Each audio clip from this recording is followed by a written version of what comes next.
নমস্কার। কবিগুরু রবীন্দ্রনাথ ঠাকুরের লেখা কবিতা আমি। আমার চেতনার রঙে পান্না হলো সবুজ, চুনি উঠল রাঙা হয়ে। আমি চোখ মেললুম আকাশে, জ্বলে উঠল আলো পূবে পশ্চিমে। গোলাপের দিকে চেয়ে বললুম, সুন্দর সুন্দর হলো সে। তুমি বলবে এ যে তত্ত্ব কথা, এ কবির বাণী নয়। আমি বলবো এ সত্য, তাই এ কাব্য। এ আমার অহংকার, অহংকার সমস্ত মানুষের হয়ে। মানুষের অহংকার পটেই বিশ্বকর্মার বিশ্বশিল্প।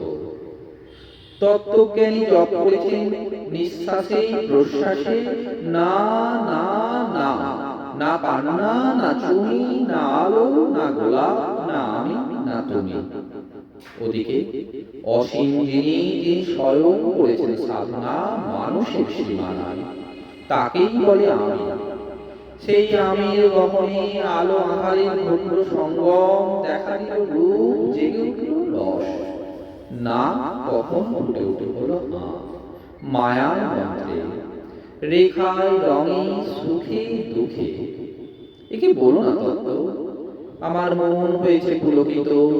বিশ্ব আমি রচনার আসরে হাতে নিয়ে তুলি, পাত্রে নিয়ে রং। পণ্ডিত বলছেন পুরো চন্দ্রটা, নিষ্ঠুর চতুর হাসিটা মৃত্যুদূতের মতো মুড়ি মেরে আসছে সেই পৃথিবীর পাঁজরের কাছে।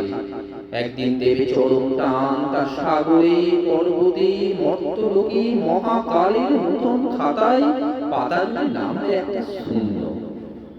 গিলে ফেলবে দিন রাতের জমা খরচ, মানুষের কীর্তি হারাবে অমরতার ধান। তার ইতিহাসে লেবে দেবে অনন্ত রাত্রি কালী। মানুষের যাবার দিনের চোখ বিশ্ব থেকে নিয়ে নেবে রং, মানুষের যাবার দিনের মন ছানিয়ে নেবে রস। শক্তির কম্পন চলবে আকাশে আকাশে, জ্বলবে না কোথাও আলো। বিনাহীন সভায় যন্ত্রের আগুন নাচবে, বাজবে না সুর। সেদিন কবিত্বহীন বিধাতা একা রবেন বসে, নীলিমাহীন আকাশে ব্যক্তিত্ব হারা অস্তিত্বের গণিতত্ত্ব নিয়ে।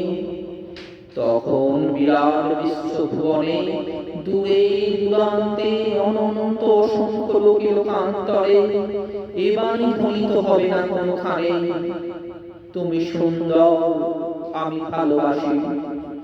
বিধাতা কি আবার বসবেন সাধনা করতে? যুগ যুগান্তর ধরে প্রলয় সন্ধ্যায় জপ করবেন, কথা কও কথা কও। বলবেন বলো তুমি সুন্দর, বলবেন বলো আমি ভালোবাসি।